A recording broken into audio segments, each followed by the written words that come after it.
Sir, കടുത്ത വേനലിലും നമുക്ക് power cut അനുഭവിക്കേണ്ടി വന്നില്ല. എന്തുകൊണ്ട് അനുഭവിക്കേണ്ടി വന്നില്ല? ആരെങ്കിലും ചിന്തിച്ചിട്ടുണ്ടോ? അത് 10 കൊല്ലത്തിനിടയിൽ എന്നെങ്കിലും രാത്രി ഫാൻ ഇടാതെ കിടക്കേണ്ടി വന്നിട്ടുണ്ടോ മലയാളികൾക്ക്? എന്താ കാരണം? UDFന്റെ ഭരണകാലത്ത് നിന്നുപോയ കൊച്ചി-ഇടമൺ പവർ ഹൈവേ ആകാശത്തെ ചുംബിക്കുവാൻ വെമ്പൽ കൊള്ളുമാർ ഉയരത്തിൽ ഉയർന്നു നിൽക്കുന്ന വലിയ കുരിശു പോലെയുള്ള പോസ്റ്റുകൾ, ആ പോസ്റ്റുകളിലൂടെ 10ഉം 12ഉം ലൈനുകൾ വലിച്ചത് നിങ്ങൾ കണ്ടില്ലേ? 1 കിലോമീറ്റർ വലിക്കാൻ കഴിഞ്ഞിരുന്നോ UDFന്റെ ഭരണകാലത്ത്? ആളുകൾ എതിർക്കും, സ്വാഭാവികമാണ്. എസ്റ്റേറ്റ് മുതലാളിമാരെ, പുരോഹിതന്മാരെ ഒക്കെ രംഗത്തിറക്കും.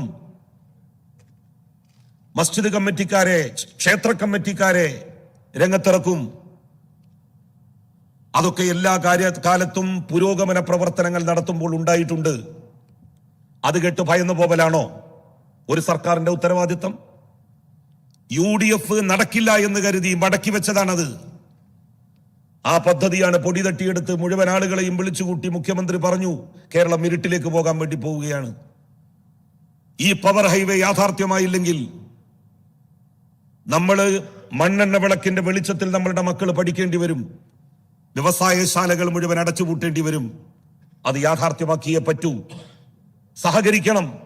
സഹകരിച്ചില്ലെങ്കിൽ സർക്കാരിന്റെ പണി നോക്കും. പിണറായി വിജയൻ എന്ന് പറയുന്ന കേരളത്തിന്റെ മുഖ്യമന്ത്രിയുടെ ആ ഒരൊറ്റ വാചകം കേരളം ഏറ്റെടുത്തു. എല്ലാവരും സ്ഥലം വിട്ടു നൽകാൻ തയ്യാറായി. എസ്റ്റേറ്റുകൾക്ക് മുകളിലൂടെ, ചർച്ചുകളുടെ എസ്റ്റേറ്റുകൾക്ക് മുകളിലൂടെ, ഭൂമിക്ക് മുകളിലൂടെ, മസ്ജിദുകൾക്ക് മുകളിലൂടെ, ക്ഷേത്രങ്ങൾക്ക് മുകളിലൂടെ ഒക്കെ തന്നെ പവർ ഹൈവേ വലിച്ചു. യാഥാർത്ഥ്യമായി.